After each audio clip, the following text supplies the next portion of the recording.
Penguin Random House Audio presents The Bodies in Person, an account of civilian casualties in American wars. This is the author, Nick McDonell.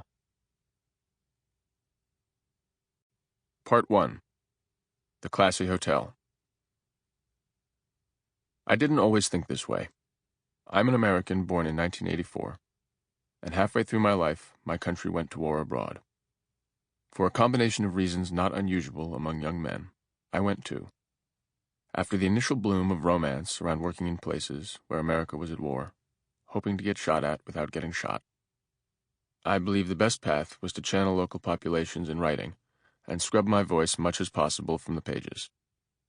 I've attempted that a few times, tried also to launch projects that move resources faster than words on a screen.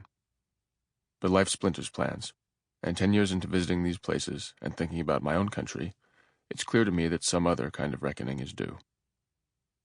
Since autumn of 2001, after 19 men hijacked and crashed passenger jets into skyscrapers in New York, a military headquarters in Washington, D.C., and an open field bordered by conifers in Pennsylvania, America has been killing civilians in Afghanistan.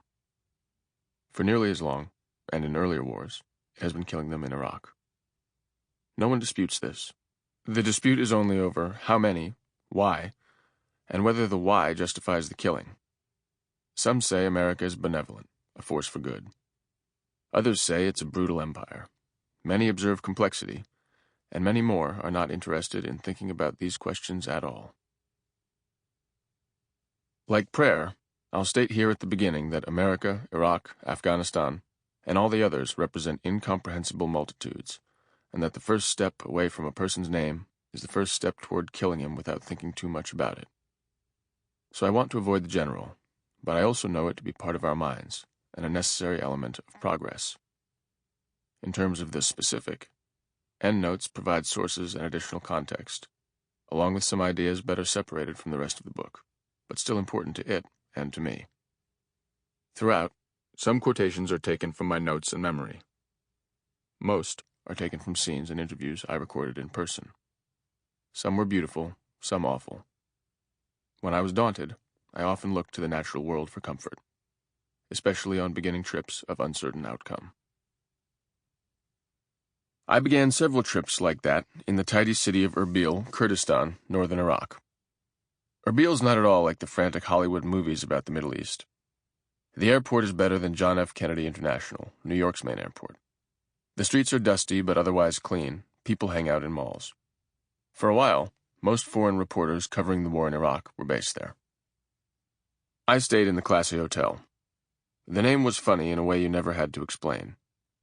There was a short pool in the basement in which I swam laps, while a vastly obese Iraqi gentleman watched his son bob on inflatable water wings.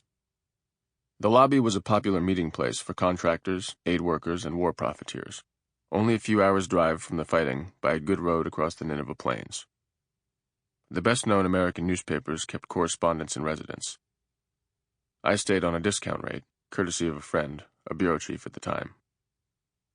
I was grateful for the discount. Reporting was expensive, and the economics of media were, and remain, uncertain. In fact, as I have been writing this book, the company that paid for it, Penguin Random House, majority owned by the multinational Bertelsmann, has closed down the imprint under whose aegis it was purchased. A lot of people at the Classy were likewise negotiating unstable industries, looking for jobs, doing good work with barely a boss to pitch. A photographer whose business card read, "Human." An ex-soldier trying to break into Hollywood. A graduate student trying to break into tenure. You would see them at breakfast, faces to their phones, perhaps a table over from the tattooed mercenaries pouring miniature bottles of whiskey into the morning's coffee. I had a lot of conversations with all of them, mostly variations on the same conversation, revolving around a handful of questions. What do you do? Who do you work for? In my case, according to market research, 60% of American book buyers are women, 61% are college-educated, and 63% earn an annual income of $50,000 or more. You could usefully pick a wider variety of numbers to address in this context, but the point, in the conversations, was that any reflection on audience, whatever the job, led to the question of intent, and in turn, resource allocation. Why are you doing it? Is it effective? At the time, at the class, Sample complete. Ready to continue?